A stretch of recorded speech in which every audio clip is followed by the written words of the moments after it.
한 주간 주님 은혜 가운데 평안하셨습니까? 전국이 지난주와 마찬가지로 또 메르스로 인하여 많은 어려움이 있다 들었습니다. 하나님의 은혜 가운데 여러분의 마음만큼은 평안과 기쁨이 넘쳐서 잘 이겨내실 수 있는 은혜 있게 되기를 진심으로 바랍니다. 오늘 말씀은 예레미야 성경을 우리가 매일 한 장씩 읽으면서 오늘 45장을 읽을 차례입니다. 오늘 본문은 선지자 예레미야의 마치 비서처럼 활동하는, 그래서 말씀을 기록하는 역할을 맡은 바룩에게 임한 하나님의 메시지입니다. 하나님, 도저히 못 해먹겠습니다. 하나님, 살기 참 힘듭니다. 이렇게 바룩이 탄식하고 원망할 때 하나님이 그에 대해서 위로하시는 내용입니다. 오늘 본문을 통해서 어떻게 그를 위로하시는지, 그리고 그 위로의 내용이 오늘을 사는 우리들에게 어떤 의미가 있는지를 우리가 생각하면서 한번 좀 말씀을 나누길 원합니다. 오늘 말씀을 좀 이해하려면 오늘은 특별히 역사적인 배경을 좀 이해하셔야 됩니다. 오늘 1절에 보면 보십시오. 제가 한번 읽겠습니다. 확인해 보십시오. 유다 나라의 요시야 왕의 아들입니다. 그러니까 유다 나라의 여호야김 왕이 된 지 넷째 해에 있었던 일입니다. 그러니까 유다 나라에 왕이 있었는데 그 왕의 이름은 여호야김이라는 왕이고, 이 사람이 왕이 된 지 몇 년 되었냐면 4년째 되던 해에 있었던 일입니다. 여러분들이 매일 한 장씩 교회와 함께 정해진 말씀을 읽었다면, 여러분 오늘 45장을 읽으면 좀 이상하다라는 것을 자연스럽게 발견하셔야 됩니다. 왜 이상하시냐면 이미 예레미야 예언대로 39장이 이르게 되면 예루살렘은 망했어요, 안 망했어요? 망해 있습니다. 이미 예루살렘은 망해 있고 더 이상 유다 나라에는 왕이 없습니다. 오늘 봉독한 이 본문에는 유다 나라가 있고 왕이 기록되어 있고, 그 왕도 마지막 시드기야 왕이 아니라 전전 때 왕인 여호야김 왕이 기록되어 있습니다. 그것도 섭정 초년의 기록을 기록하고 있습니다. 그러니까 이 말은 예레미야 성경이 시간적으로 순서적으로 기록된 것이 아니라 주제별로 기록되어 있어 때로는 앞에 있는 사건이 뒤로 가기도 하고 뒤에 있는 사건이 앞으로 오기도 합니다.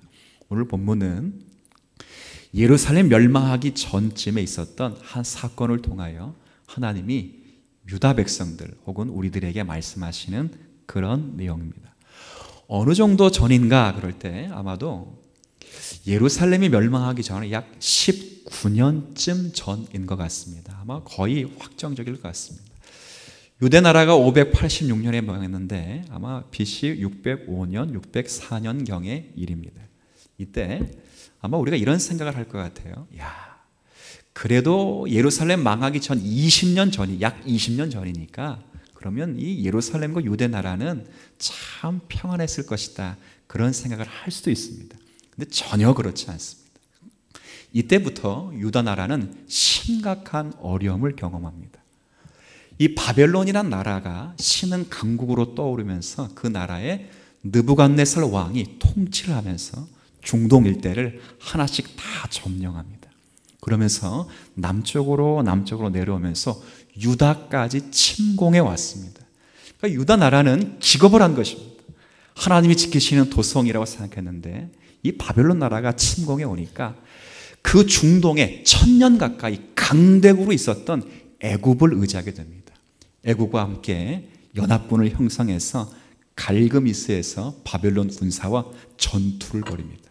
근데 공교롭게도 애굽을 의지해서 전투했던 애굽 군사와 유다 백성들이 이 바벨론의 나라에 완전히 실패하고 그 전장에서 초라하게 무너지고 맙니다. 우리가 봉독한, 우리가 읽진 않았지만 내일 읽게 된 말씀 한번 미리 보십시오. 46장 2절입니다. 역사적인 배경이 이런 것입니다. 46장 2절. 애굽에 관한 것이라. 46장 2절입니다. 곧 유다의 요시야 왕의 아들 여호야김 넷째 해에, 똑같은 해입니다. 45장 1절과 똑같은 해에 어떤 일이 있었냐면 유브라데 강가에 있는 갈그미사가 제가 전투를 벌인 그 장소에서 바벨론의 느부갓네살 왕의 패했습니다. 패한 애굽의 왕 바로에게 말씀을 하셨더라. 그러니까 말씀이 임한 것입니다. 그러니까 애굽이란 나라가 이렇게 유다 나라가 믿고 의지했던 나라가 떨어져 나가는 것입니다. 마치 대한민국에 의지했던 미국이 러시아에 의해서 마치 이게 이제 그런 일이 없겠지만 혹 그렇게 떨어져 나갔다고 생각하시면 될 것입니다. 그런 애굽이 떨어져 나가니까 온 국민들이 유다 백성들이 겁이 먹은 거예요. 겁을 먹은 것입니다. 그래서 다 백성들이 집에 있지 않고 성전에 나와 있고 모두가 다 이 유다 나라의 왕 그 궁 안에 몰려왔습니다. 지금으로 말하면 시청 앞 광장에 모든 백성들이 다 몰려온 거죠.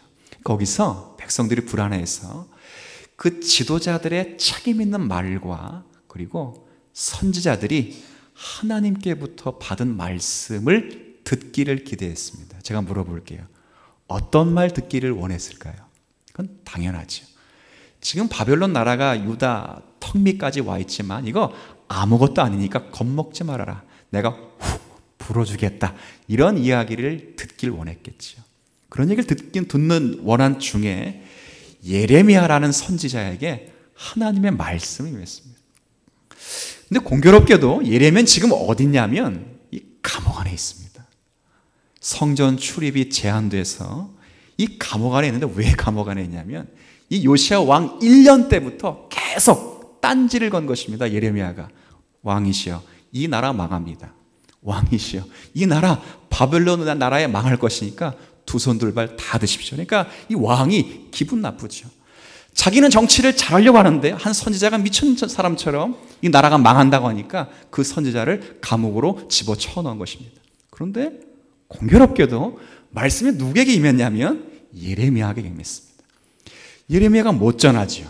성전 출입을 거절당했고 감옥 안에 있으니까 결국 예레미야의 동역자이자 예레미야의 말씀을 기록하고 있는 바룩, 오늘 읽은 이 바룩이라는 사람이 대신 기록하고 대신 말씀을 전한 것입니다. 핵심은 그거지요.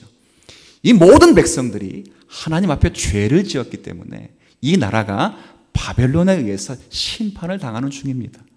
지금은 늦지 않았습니다. 여러분 정신 바짝 차리시고 정의와 공의를 시행하시고 하나님을 잘 섬기십시오.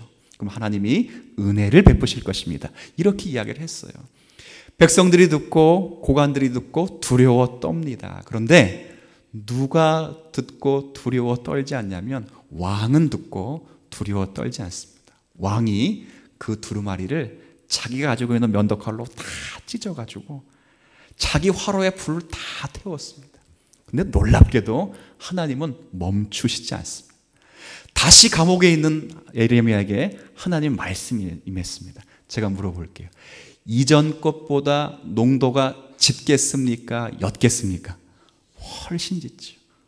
어떻게 임했냐면 이제는 하나님 뭐라 말씀하시냐면 내가 여호야김 왕의 아들의 씨를 말려버릴 것이다. 저들의 자녀를 죄다 죽여서 더 이상 다윗 왕가의 왕이 없도록 할 것이다. 그리고 이 백성은 내 말을 듣지 않았기 때문에 멸망시킬 것이고 바벨론에 의해서 예루살렘 성이 그리고 성전이 무너질 것이다. 그리고 거기에 머물지 않고 이 성은 포위되어서 너희들의 자녀를 삶아 구워 먹을 정도로 심각한 어려움을 겪게 될 것이다. 그 말을 받았어요. 그런데 잘 생각해 보세요. 지금부터 잘 생각하셔야 됩니다. 이 말을 예레미야가 어디서 들었다고요? 자, 그러면 예레미야가 전해야 됩니까? 바룩이 전해야 됩니까? 자, 제가 물어볼게요. 바룩이 이 말을 듣고 감옥에 있는 게 편하겠습니까? 전하는 게 편하겠습니까?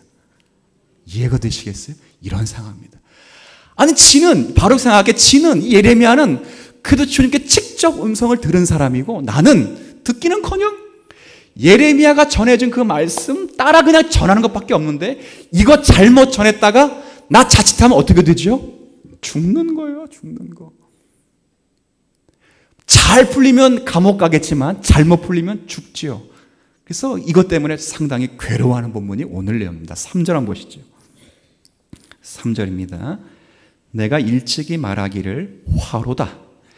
여호와께서 내게 고통을 주셨는데 이 고통 위에 슬픔까지 더하셨으니 야, 나는 나의 탄식으로 피곤하여 평안이라는 것을 찾아볼 수 없구나. 이렇게 지금 탄식하고 있다고요.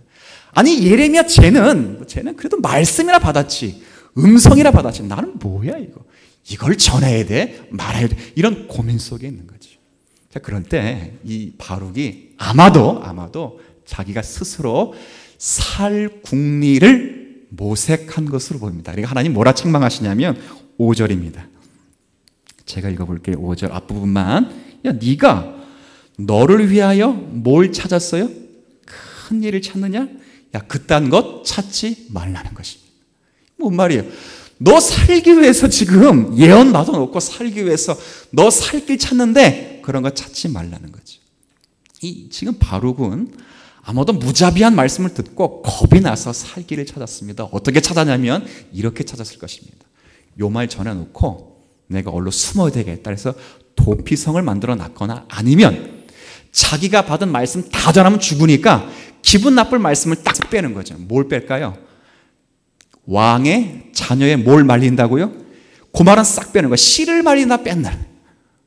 그러니까 최소한 그냥 이 땅 회개 안 하면 심판한다, 거기만 말하자, 이런 생각을 했었을 것입니다. 하나님이 그런데 그딴 생각하지 말고 전하라는 것입니다. 그리고 그를 어떻게 위로하시는지 5절을 제가 한번 다시 읽습니다. 야, 네가 5절입니다. 너를 위하여 살려고 큰 일을 찾느냐? 그딴 거 찾지 말라. 이 일은 너만 고난당하는 것이 아니라, 너만 심판당하는 것이 아니라 모든 육체가 당할 그 심판이라. 그러나 너가 가는 모든 곳에서는 내가 너희에게 내 생명을 뭐 주듯 한다고요? 노량물 주듯 하리라. 여호와의 말씀이니라. 이게 무슨 말이에요? 이 노량물은 전리품입니다. 전쟁에서 이긴 사람이 반드시 가지고 오신 승리의 기념품, 그게 뭐죠? 전리품이에요. 내가 이 땅에 고난이 창궐할지라도, 심판이 많을지라도 네 영혼과 너의 생명만큼은 내가 보전하리라 라고 되어 있죠. 그런데 이 말씀을 제가 배경을 섞어 말씀을 드리니까 이 말씀이 그냥 단순히 아멘하고 싶은 말씀이 안 된다는 것입니다. 그렇지 않습니까? 만약에 내 영혼과 내 심령과 너의 몸을 내가 보존하겠다라고 말씀하시면 아예 심판을 안 당하게 하시던지, 그 재난을 겪지 않도록 하시면서 이런 말씀을 하셔야 되는데, 오늘 5절에도 이 재난은 모든 육체가 당하는 것이다. 그 4절에도 다 같이 읽어보면 온 땅에 그런 뽑고 뽑히는 그런 어둠과 재앙과 심판이 있을 것이다. 너가 안다는 것이 아니야. 너도 당할 것이다. 힘들 것이고 외로울 것이고 괴로울 것이고 죽고 싶을 것이다. 그런데 내가 너의 몸만큼은 보존해 주겠다고요? 목숨만큼은 보존해 주겠다. 제가 물어볼게요. 위로가 됩니까? 근심이 됩니까? 잘 모르겠죠. 잘 모르는 것입니다. 오늘 이 말씀은 바룩에게 한편으로는 위로가 됩니다. 다 끊고 5절 마지막 절만 읽으면 아멘 되죠. 내 전체를 다 읽으면 한편으로는 근심이 되는 말씀입니다. 근데 하나님은 내가 너에게 약속하신 그 말씀을 믿고 의지하여 믿음으로 살라고 말씀하십니다. 참 어려워요. 그래서 제가 오늘 이 말씀을 통해서 바룩이 이러지도 못하고 저러지도 못하고, 더 기가 막힌 말씀은 내게 위로의 말씀을 주시긴 주셨는데 그 위로의 말씀이 내게 전혀 위로가 되지 않는 말씀이 되는데 그 말씀을 붙잡고 살라 하시니 이게 과연 어떤 시츄에이션인가, 그거죠. 저는 성경 읽으면서 오늘 이 바룩이 경험하고 바룩이 당면한 이 정황들이 어쩌면 우리가 살아가는 삶의 모습과 방불하지 않는가, 저는 그런 생각을 해보고 오늘 이 내용을 깊게 살필 것입니다. 여러분, 말씀을 의지하고 믿음으로 산다는 게 뭐죠? 오늘 이 내용을 살필 것입니다. 말씀을 의지하고 믿음으로 산다. 제가 물어보죠. 믿음이 뭡니까? 믿음이 뭐죠? 믿습니다 하는 게 믿음입니까? 아니죠. 믿음은 내가 믿는 대상인 하나님의 성품과 그분이 하신 말씀을 붙잡는 것입니다. 맞죠? 단순히 하나님을 믿는다라는 것이 아니라 내가 믿는 그 분을 신뢰할 수 있어서 그분의 성품과 그분이 하신 말씀을 붙잡는 것입니다. 예를 들면 약속을 했는데 그 약속하는 자가 신뢰하지 못할 사람이라면 그 약속 안 믿지요. 제가 만약에 양치는 소년처럼 거짓말을 밥 먹듯 하는 사람이라면 제가 여러분이 어떤 약속을 하면 여러분 믿으시겠습니까? 안 믿지요. 근데 제가 만약 약속을 줄곧 여태까지 잘 지켜오고 한 번도 신의를 깬 일이 없다면 제가 약속한 것을 여러분들은 믿을 수 있죠. 왜요? 약속을 믿는 것이 아니라 약속하신 분을 믿기 때문에 그렇습니다. 이게 참 중요합니다. 우리가 믿음을 약속을 믿는 것, 붙잡는 것을 믿음이라 하지만 사실 더 중요한 것은 그 약속하신 분의 어떠함 때문에 약속을 믿는 것입니다. 그런데 잘 생각해 보십시오. 뭘 생각해야 되냐면 약속을 믿는다고 할 때 자신이 기대하고 소원하고 약속하는 바가 기다리고 붙잡는 그 동안은 지금 현실에서는 현실화되지 않는다고 하는 거예요. 이게 참 놀랍습니다. 보십시오. 바루기가 뭐라 약속했어요? 내가 내 생명만큼 보존해 주겠다라고 말씀했지만 지금 바루기 당면하고 있는 이 상황과 정황은 자기 생명이 보존될 만한 그런 상황이 아닙니다. 이거 잘못 말했다가 어떻게 된다고요? 죽는다고요. 말을 잘해도 지금 어떻게 돼요? 감옥에 가게 생겼어요. 실제 이 바룩은 이 말하고 나서 수없이 고난을 받고 모함을 당하고 예레미야와 함께 애굽으로 끌려가는 일도 당한 죽기 직전 일부에서 구출당하는 일도 벌어지게 됩니다. 미치고 환장을 노리시지요. 분명히 하나님 내가 믿을 만하고 그 약속이 떨어졌는데 그 약속을 받을 때까지 살아가는 삶의 자리에는 자신이 소원하고 기도하고 약속하는 바가 이루어지지 않고 있다는 거예요. 그게 믿음이 나타나는 표현입니다. 아브라함 이야기 한번 해볼까요? 아브라함이 75세에 하나님 뭐라 약속했죠? 내가 너에게 아들을 주어서 내가 너로 큰 민족을 이루시겠다 그렇게 말씀하십니다. 근데 몇 세에 아들 주었습니까? 100세에 주었습니다. 25년 동안 계속 기다리면서 하는 일마다 무슨 일을 했죠? 죄 짓는 일을 했죠. 왜요? 하나님의 약속이 오지 않으니까 그 약속을 자기가 한번 현실로 만들어 보기 위해 수없이 범죄하며 살았습니다. 대표적인 사람이 이스마엘을 낳는 것입니다. 우리 신앙상의 가장 큰 어려움은 내가 믿음으로 산다. 하나님을 믿을 만하다. 그리고 하나님 약속을 내가 믿는다 말하지만 여러분이 기대하고 소원하는 것, 하나님이 내게 약속하신 것, 모든 것이 지금 이 현실에서는 현실화되지 않는 것 때문에 괴로워하고 힘들지요. 내가 반드시 너에게 복 주신다. 아멘 했어요. 근데 진짜 복 지금 없는 것처럼 보여요. 어느 장로님 대화 가운데 장로님이 그런 말씀을 하시더라고요. 참 제가 아주 기가 막히게 잘 들었습니다. 그 장로님이 수십 년 동안 신앙생활하면서 이런저런 어려움을 겪으면서 생각하다가 자신이 신앙생활하면서 가장 어려운 게 뭘까 생각을 했어요. 그리고 가장 어려운 게 뭔가 했더니 가장 어려운 게 기다리는 것이라 그러더라고요. 가장 어려운 게 기다리는 거예요. 하나님이 약속하시고 약속하신 말씀을 성취하기까지 기다리고 참는 것이 그만큼 어렵다고 하는 것이죠. 이 신앙으로 산다고 할 때 우린 그런 생각에 즉각적으로 내가 신앙하고 믿는 바가 지금 바로 이 현장에서 이루어지기를 간절히 기대해요. 다 그렇게 살아간다고. 그래서 내가 지금 불편하고 몸이 쇠약하냐면 오늘 예배, 주일날 예배 딱 들어와서 기도하고 목사님 설교 듣고 축도 받으면 내일 바로 낫기를 바라죠. 그렇지 않아요. 오늘 내가 사업하기로 결정했어요. 그리고 목사님 모셔놓고 사업 축복 예배, 축복 기도 받았어요. 그 다음날 바로 이 사업장에 사람들이 메어 터지도록 오기를 바라죠. 그렇지 않아요. 내가 로또를 샀어요. 금요일에 사고 토요일날 8시 45분에 두근두근하는 마음으로 로또를 보고 1등 당첨되기를 그렇게 기다리죠. 근데 안 되죠. 오히려 신앙이 좋고 믿음이 좋다는 분이 더 많이 기다려야 되고 더 더 많이 참아야 되고 마치 더 많이 괴로움과 아픔을 견뎌야 될 시간들이 필요하다는 것을 성경이 우리에게 가르쳐주고 있습니다.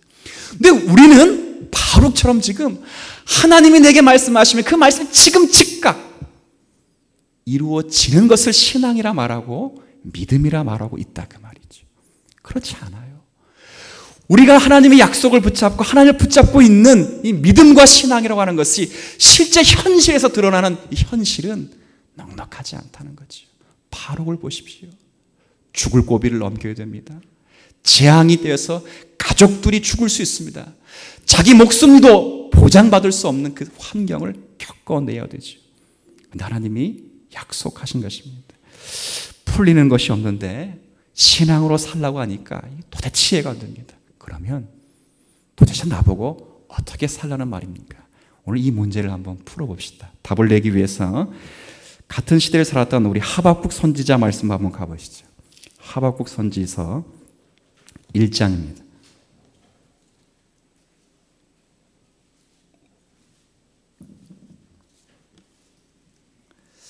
자, 구약 성경 뒤로 좀 넘기시면 돼요. 1301쪽입니다. 소선지서 가운데 동시대 유다 왕국 멸망기를 살았던 하박국, 이 바룩과 거의 비슷한 시기를 삽니다. 하박국 1장 1302쪽입니다.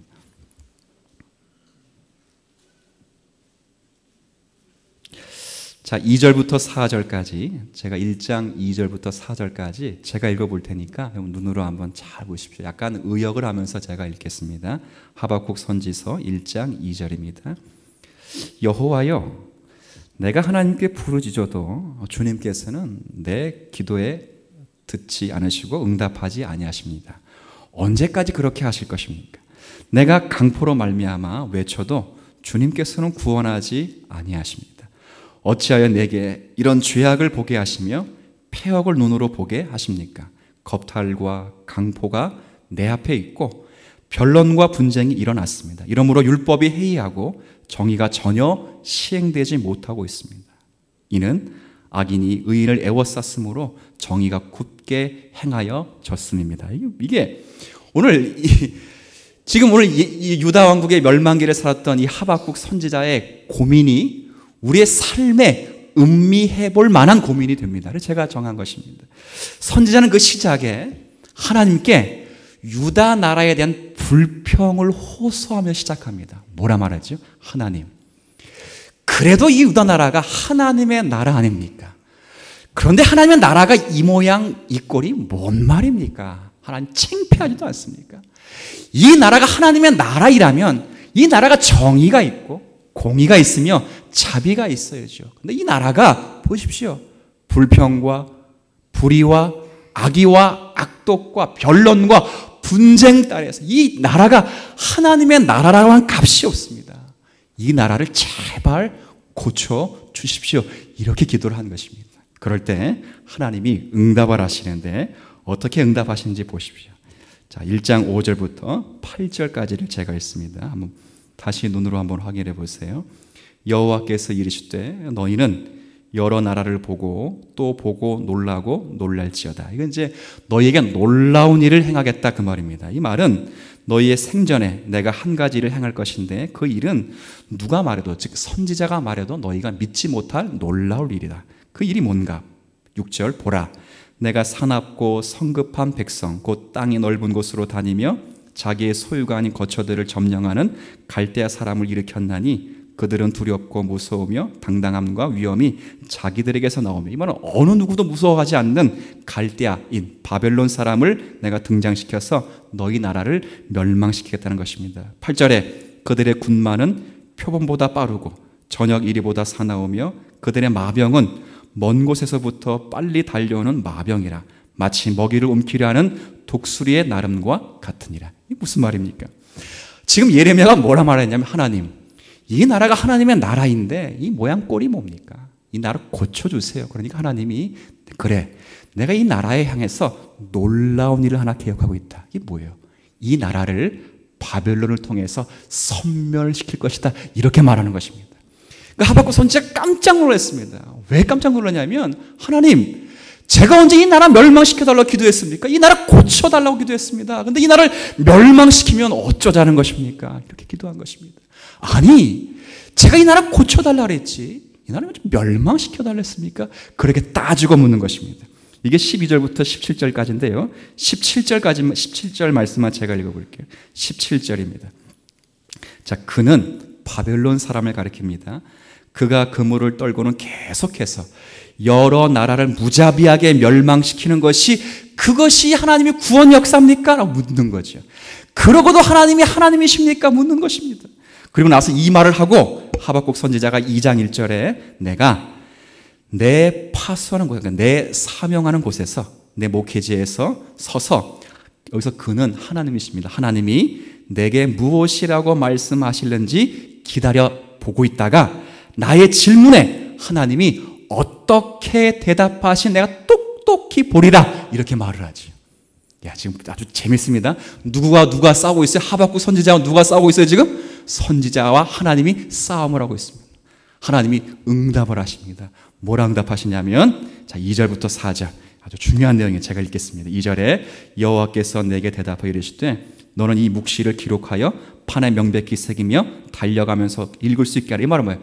변치 않을 것이니까 반드시 확정될 말씀을 내가 주겠다. 이 묵시는 정한 때가 있다. 그것은 속히 올 것이다. 결코 거짓되지 않을 것이다. 비록 너희가 볼 때 더딜지라도 기다려라. 지체치 않고 반드시 응할 것이다.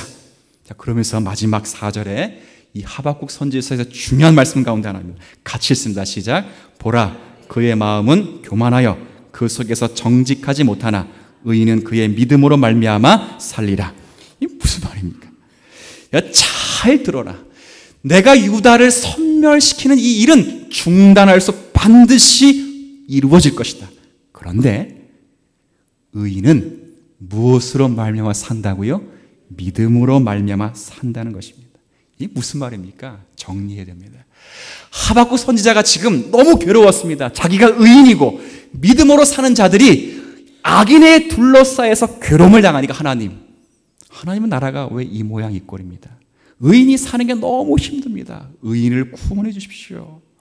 하나님 뭐라 말씀하시냐면 야, 의인은 믿음으로 사는 것이지 이 세상에 어떤 것으로 사는 것이 아니다. 그렇게 말합니다. 세상이 잘 산다고 의인이 잘 사는 것이 아니다. 너가 건강하다고 의인이 잘 사는 것이 아니고 너가 잘 먹고 잘 산다고 해서 의인이 잘 사는 것이 아니고 의인은 믿음으로 사는 것이다. 그렇게 말씀하는 것입니다. 하박국 선지자가 뭘 따졌지요? 의인이 잘 살려면 이 나라가 잘 먹고 잘 살아야 됩니다. 의인이 잘 살려면 이 나라에 건강해야 됩니다. 의인이 잘 살려면 이 나라에 축복이 있어야 됩니다. 이렇게 따지고 물었습니다. 하나님은 그렇게 말씀하지 않습니다. 의인은 경제라고 사는 것이 아니다. 의인은 건강 때문에 사는 것이 아니다. 의인은 이 나라가 잘 산다고 잘 사는 것이다. 의인은 하나님의 말씀과 하나님의 은혜와 그분만을 의하여 사는 사람들이다. 그렇게 말씀하는 것입니다. 세상이 내게 어떤 고난을 주고 세상이 이 나라가 멸망을 당할지라도 의인은 하나님과 함께 사는 자들이다. 그렇게 말을 하는 거죠. 이게 바룩에게 허락하신 말씀과 똑같죠. 유다의 멸망은 돌이킬 수 없습니다. 되돌릴 수 없습니다. 그런데 하나님께서 의인과 같이 사시겠다 말씀하시고 이 세상이 멸망을 당할지라도 의인은 반드시 믿음으로 살 것이라 말씀해 주고 있는 것입니다. 이 답을 얻었습니다. 하박국이 여기서 KO당하고 어떤 구원의 고백을 하는지 한번 보십시오. 3장 16절 제가 한번 읽어볼게요. 여러분 한번 보십시오. 하박국 3장 16절 이후입니다. 내가 들었으므로 내 창자가 어떻게 됐어요? 잘 보세요. 하나님의 그 은혜로운 목소리를 들었으므로 내 입술이 어떻다고요? 떨렸다고요. 아니 지금 하나님의 은혜로운 목소리, 하나님의 구원의 목소리를 들었는데 창자가 흔들리고 내게 투렴이 되었답니다. 하나님께서 의인은 믿음으로 산다고 말씀하셨는데 그 말씀 때문에 내가 무서워 죽겠답니다. 땅이 흔들리는데 겁 안 날 사람 어디 있습니까? 이 부천 일대가 막 지진 때문에 흔들려 보세요. 네팔처럼 흔들려 보세요. 저도 무섭습니다. 건강을 잃어보십시오. 안 두려운 사람이 어디 있습니까? 모든 재물을 다 빼앗겨 보십시오. 두렵지 않은 사람이 어디 있습니까? 그렇죠. 메르스 때문에 왜 대한민국이 패닉 상태가 되었죠? 이 메르스라는 게 백신이 없다는 거 아니에요? 뭐밖에 남을 것이 없어요. 죽음밖에는 빨리 결국 왔기 때문에 모두가 다 두려운 것입니다. 다 두렵습니다. 그런데 모든 것을 다 빼앗아 갈지라 이 죽음이, 이 심판이, 유다 나라의 멸망이 나의 건강과 나의 재물과 나의 행복과 나의 모든 것을 다 앗아갈지라도 나와 함께 하신 하나님의 은혜는 뺏어갈 수 없습니다. 그렇게 고백을 하는 것입니다. 여기 17절 18절 우리 노래로 많이 고백하는 내용이니까 한번 고백해 볼까요? 시작.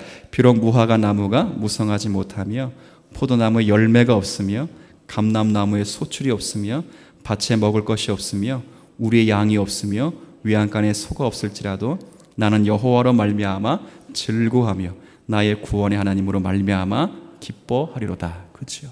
모든 것이 다 살아갈 것입니다.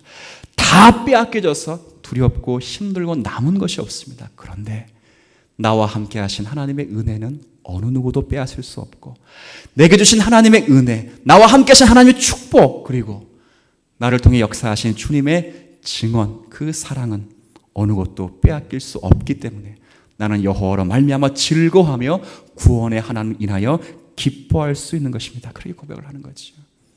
교회 가운데 있는 연약한 성도들을 만나봅니다. 특별히 또 항암으로 또 투병 중에 있는 성도들을 만나서 이런저런 얘기하지. 처음에는 왜 하필이면 내게 원망도 하고 내 부족한 부분을 깨닫기도 하죠. 지금의 고백을 잘 보십시오. 그런 고백을 합니다. 직접 들은 고백이죠. 모든 걸 다 빼앗습니다. 건강을 빼앗고 어쩌면 생명을 빼앗을 수 있습니다. 그런데 지금 느끼는 가운데 가장 큰 소망은 다 빼앗어도 나와 함께 하시는 하나님은 못 빼낸다는 것을 깨닫게 됩니다. 그렇죠. 이건 놀라운 고백입니다. 의인은 믿음으로 산다는 말이 뭐지요? 이 세상에 잘 살아야 의인이 사는 거 아닙니까? 이 세상에 깨끗해야 의인이 잘 산다는 것이 아닙니까? 이 세상이 악으로 가득 차고 이 세상이 죄악에 관영할지라도 이 세상이 하나님의 심판을 받을지라도 믿음으로 사는 자는 하나님과 함께하는 자는 승리할 것이다. 그렇게 말씀하는 것입니다. 우리가 받아내야 될 말씀입니다. 바룩이 뭐라 불만하지요? 내가 의인인데 내가 살려면 심판을 멀리해 주셔야지요. 내가 의인이고 내가 살려면 잘 먹고 잘 살게 해줘야죠. 그러나 주님은 그렇게 말씀하지 않습니다. 네가 의인이라면 너를 위해 살 길을 마련하지 말고 어떠한 삶 속에서 내가 너의 영혼을 지키고 너와 함께한다는 사실을 의지하여 믿음으로 그 책임을 감당하라고 하는 것입니다. 고난 중에라도 하나님은 내 생명과 내 영혼을 하나님의 손 안에게서 우리를 구원하신다는 거죠. 함께 하신다는 거죠. 나를 하나님 목적하고 하나님과 함께하며 하나님을 위하여 살라고 명령하시는 것입니다. 제가 좋아하는 목사님 가문 하나가 제널드 시처라는 목사님이 계십니다. 미국에 계신 대학 교수이면서 목사님이십니다. 그분의 책 가운데 하나님의 뜻, 제가 일전에도 한번 소개해드렸는데 저는 이 책을 읽고 오랜만에 에세이 집임에도 불구하고 깊은 감명과 은혜를 누린 적이 있습니다. 그리고 하나님의 은혜, 그리고 하나님 앞에서 울다라는 책이 있습니다. 참 베스트셀러기도 하고 아주 귀한 책들입니다. 왜 이런 제목이 있는가? 잘 보면, 책을 읽어보면 이런 제목이 나올 수밖에 없는 삶을 살았습니다. 그는 원래는 의사가 되고 싶었는데 똑똑한 친구였습니다. 똑똑한 분이셨는데 하나님께서 어떻게 되게 해서 신학교를 가서 목사가 되게 하셨습니다. 그리고 워낙 인격과 공부를 잘해서 목사 겸 대학 신학교 교수가 되었습니다. 그러던 중에 결혼을 하고 또 그렇게 해서 사랑하는 어머니와 아내와 4명의 자녀를 두고 행복한 삶을 살았습니다. 그런데 어느 날 그에게 캠프에 메인 설교를 부탁을 받았습니다. 그래서 미국 어느 지역인 제가 책에서 기억이 아직 안 나는데 그 지역에서 캠프를 잘 마치고 설교서를 잘, 그러니까 캠프 때 미국은 가족이 함께 가거든요. 그러니까 가족 가서 다 끝나고 와서 설교 끝나고 나서 올라오는 중이었습니다. 근데 올라오는 중에 그 밤에 이 마주쳐오는 상대방이 음주운전을 해서 이 중앙선을 침범해서 사고가 크게 난 것입니다. 그래서 거기 여자가 3명 죽습니다. 한 분은 어머니가 돌아가시고 사랑하는 아내가 죽습니다. 그리고 2살 박이 사랑하는 딸이 죽습니다. 이 사건을 만나서 이 교수가 이 헤어날 수 없는 절망을 만나게 됩니다. 망가지기 시작합니다. 어떻게 살아갈 힘이 없죠. 저도 사랑하는 아내를 잃고 사랑하는 딸들을 잃으면 어떻게 살아갈 힘이 없게 됩니다.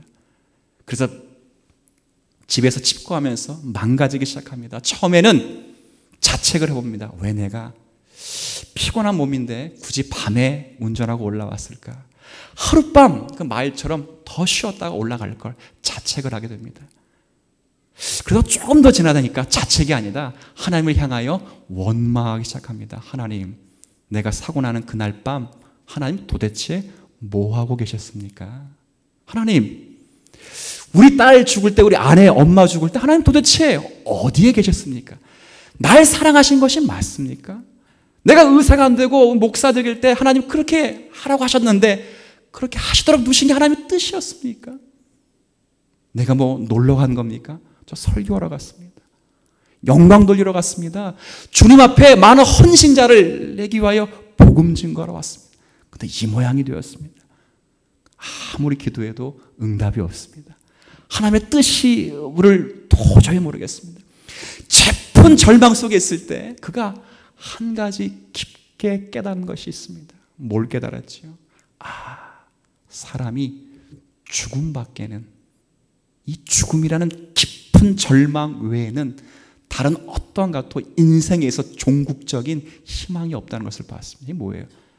깊게 죽음이라는 절망을 안고 죽음으로 달려가는 존재라는 걸 깨달았습니다.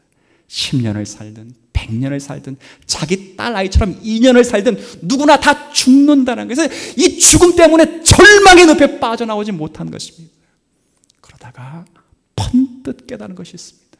그래, 누구나 다 죽는다. 그런데 죽는 그 순간까지 10년을 사든 2년을 사든 100년을 사든 누구와 함께 사는가가 가장 중요하다 그랬어요.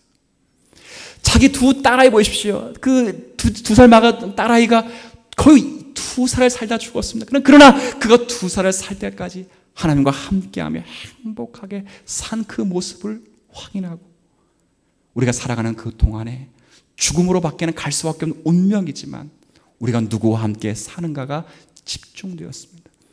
답을 얻었을까요? 아무리 기도해도요, 하나님이 자기 딸, 아내, 엄마 데려가는 거는 답을 안 하셨습니다. 어느 책을 읽어봐도 명쾌한 답은 없습니다. 그러나 한 가지 깨달은 것이 있습니다. 인간이 죽음으로밖에 당면할 수 없는 이 절망이 절망되지 않도록, 가치가 없지 않도록 주 예수 그리스도께서 우리를 위하여 오시고 죽으셨다는 놀라운 사실입니다. 그리고 위로를 얻습니다. 힘을 얻습니다. 그리고 자기가 죽는 그 순간까지 하나님과 함께 그 일을 감당하기로 작정해서 귀하게 목회 사역을 하시는 목사님이 계십니다. 저는요, 여러분 이 땅 가운데 살면서 왜 이렇게 힘들어? 메르스 때문에 못 살겠다, 힘들다. 그건 개인적으로 힘들죠. 그런데 원망하거나 한탄하지 마십시오. 하나님은 여러분과 함께 하셔서 여러분이 어떤 자리에 있을지라도 주님 은혜에 승리케 하실 줄로 믿습니다. 하나님은요, 우리와 함께 계시고 가장 깊은 곳까지 아시죠. 여러분 보십시오. 하나만 더 말씀드리겠습니다. 우리가 살아가면서 제가 지난번에도 말씀드렸지만 이 세상 가운데 가장 중요한 것은 누구와 함께 하는가가 참 중요합니다. 제가 강남을 가니까 저보고 어디서 왔냐고 물어보더라고요. 부천에서 왔다니까 깔보는 것입니다. 기분 나빠가지고 설교 이거 들으라고. 아니, 부천이 이 부자가 부활 부자 아닙니까? 잘 사는 이 천이 있는 동네인데 이 이게 강의 남쪽, 옛날에 풀밭밖에 없는 주제에 어디서, 그리고 나보고 고향을 묻더라고요. 저 강원도 사람이니까 또 무시하는 겁니다. 그건 내가 목사라니까 또 무시해. 이것들이 겁대가리가 없어요. 예, 어디 사는 거 안 중요하죠. 서울 사는지 섬 사는 거, 시골 사는 거 안 중요합니다. 저 사람이 어느 대학 나오는지 안 중요하죠. 저 사람이 얼마만큼 가졌느냐 안 중요하죠. 중요한 건 누구와 함께 살고 있느냐 그 말입니다. 여행을 한번 가보십시오. 여행할 때 가장 중요한 게 뭐지요? 어디로 가느냐? 파리 갈까? 런던 갈까? 제주도 갈까? 중국 갈까? 아닙니다. 뭐 타고 갈까? 비행기 타고 갈까? 배 타고 갈까? 기차 타고 갈까? 아니죠. 여행 갈 때 가장 중요한 건 뭐지요? 누구랑 갈까지요. 자기와 마음이 맞지 않는 사람과 가면 저 유럽 발칸 반다도 그냥 팔칵 뒤집을 정도로 멋이 없어요. 지루합니다. 지루해. 그런데 자기와 마음이 맞는 사람과 가면 저 생태공원에 가도 시간이 출고 그냥 지나가는 줄 모를 정도로 행복에 찾아옵니다. 믿으십니까? 제가요 토요일에 설교 준비하다가 애가 자꾸 울어가지고 자꾸 내려와서 자꾸 두드려봐요. 아빠 그래서 너 어디 놀러가자. 아이스크림 사달라는 거예요. 그래서 하루는 설교 준비 딱 잠깐 중지하고 생태공원 가서 애랑 놀았는데 아니, 나도 모르는 시간에 4시간을 놀아버렸어요. 나는 1시간만 있다 가자 하고 4시간을 얼른 다시 도망쳐와서 왔습니다. 왜 그러지요? 근데 거기에 제가 장로님들하고 한번 갔다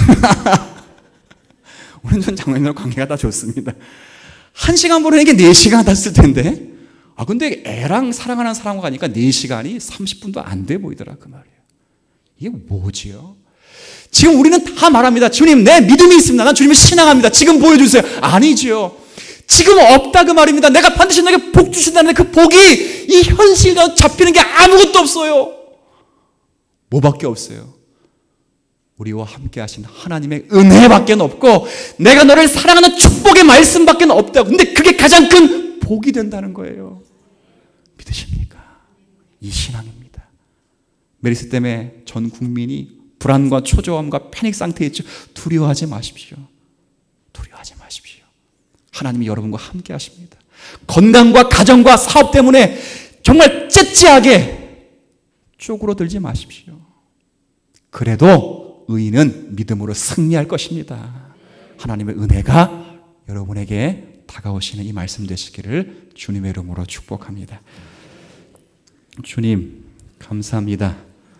바룩의 탄식과 원망이 어쩌면 우리들이 하는 원망과 탄식과 똑같습니다. 하나님의 위로의 말씀을 받았음에도 불구하고 그 말씀이 지금 당장은 내게 위로되는 것이 하나도 없어 보입니다. 그런데 주님은 믿음은 또 의인은 믿음으로 말미암아 사는 것이라 말씀하셔서 이 나라가 우리의 삶이 어떻게 진행될지라도 믿음으로 사는 성도를 지키시며 또 주님과 함께하는 복을 누리며 사는 성도가 복되고 아름다운 인생을 사는 것이다. 그렇게 말씀해 주었습니다. 착한 일을 시작하신 그분께서 그리스도 날까지 이루실 것을 믿고 우리의 영혼을 책임지실 것으로 믿으면서 이 세상의 어떤 어려움도 당면하여 능히 승리케 하시고 하나님의 성품과 그분의 약속을 의지하여 믿음으로 승리하는 성도들 되게 하여 주옵소서. 예수님의 이름으로 기도 올립니다.